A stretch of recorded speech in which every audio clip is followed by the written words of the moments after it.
विद्यार्थियों, आज हम मौलिक अधिकारों के अंतर्गत सबसे महत्वपूर्ण जो अधिकार भारतीय नागरिकों के लिए दिया हुआ है उस पर अध्ययन करते हैं। और सबसे जो महत्वपूर्ण न केवल मौलिक अधिकारों के लिए ये अनुच्छेद है या मौलिक अधिकार है, बल्कि भारतीय संविधान की और भारतीय लोकतंत्र की सुरक्षा करने के लिए भी ये बहुत महत्वपूर्ण अधिकार है, मौलिक अधिकार है। इस पर आज हम अध्ययन करते हैं, विचार करते हैं। और ये मौलिक अधिकार है अनुच्छेद 32 के अंतर्गत संवैधानिक उपचारों का अधिकार। संवैधानिक उपचारों का अधिकार जो कि मूल जो अधिकार हैं, मौलिक अधिकार हैं भारतीय नागरिकों के,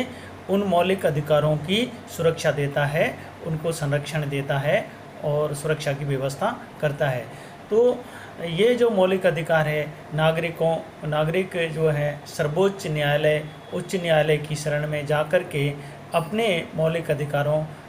की मांग कर सकते हैं और उनको बहाल करने के लिए निवेदन कर सकते हैं।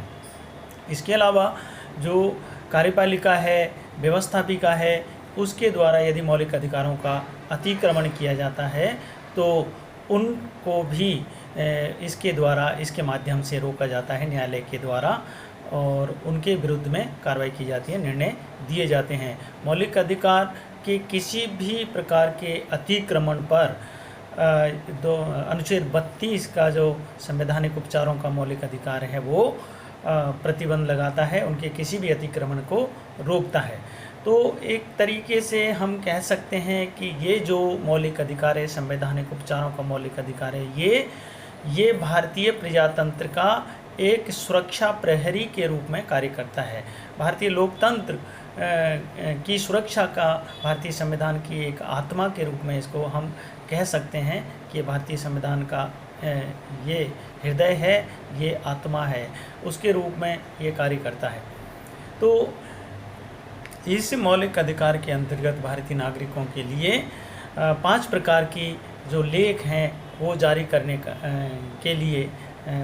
व्यवस्था की गई है कि न्यायालय के द्वारा 5 प्रकार के लेख जारी या रिट जारी की जा सकती हैं। किसी भी पदाधिकारी, किसी भी व्यवस्थापिका, कार्यपालिका के विरुद्ध में, किसी भी पदाधिकारी के विरुद्ध में इसके माध्यम से कार्रवाई की जा सकती है। तो सबसे पहला जो रिट जारी करने का जो व्यवस्था है वो है बंदी प्रत्यक्षीकरण की व्यवस्था। बंदी प्रत्यक्षीकरण के माध्यम से भारतीय नागरिकों के मौलिक अधिकारों की ये सुरक्षा करता है, जिसको हैबियस कॉर्पस कहा जाता है। यदि इसके अंतर्गत जो प्रावधान है वो इस तरीके से है कि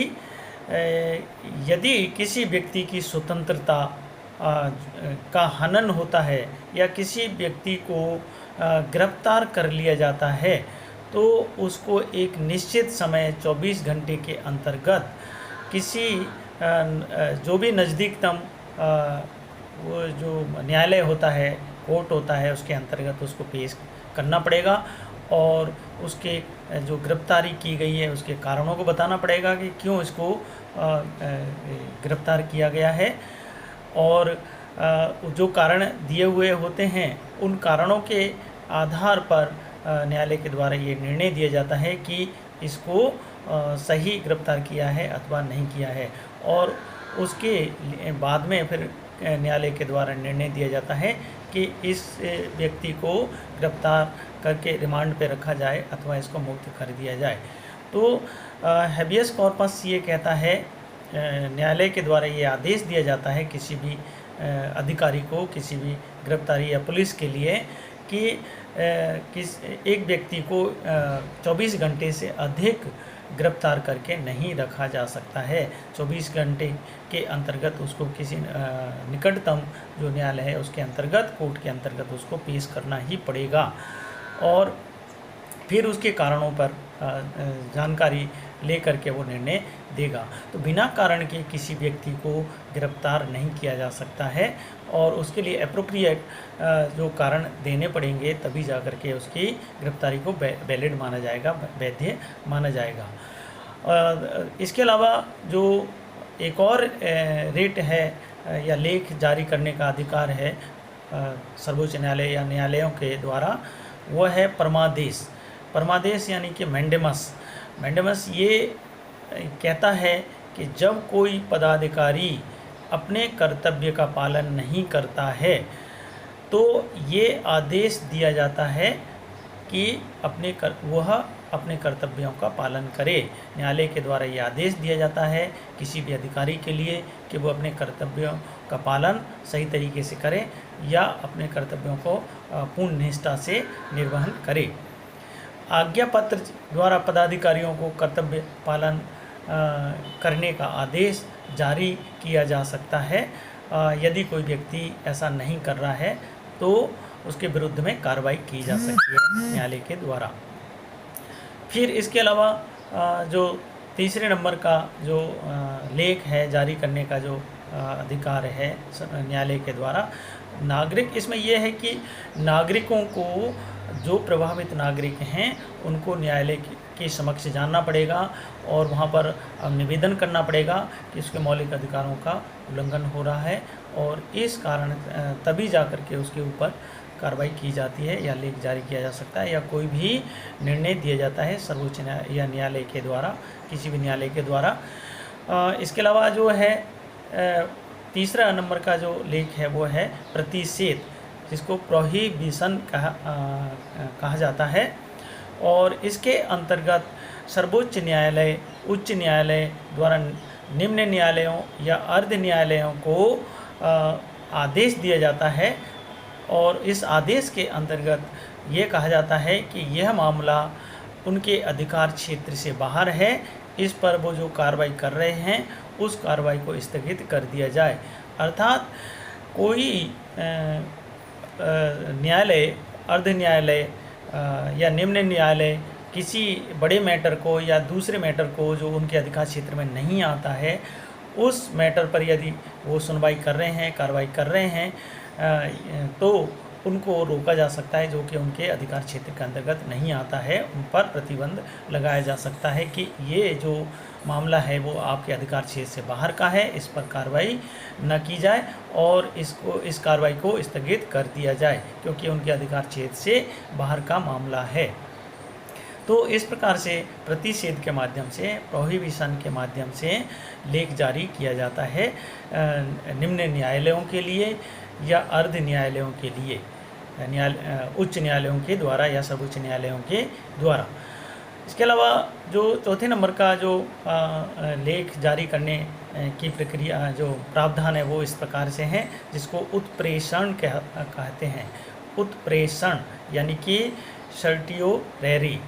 इसको कहा जाता है। इस आज्ञा पत्र के मामले में, इस आज्ञा पत्र के अंतर्गत ये प्रावधान किया गया है कि जो निम्न न्यायालय हैं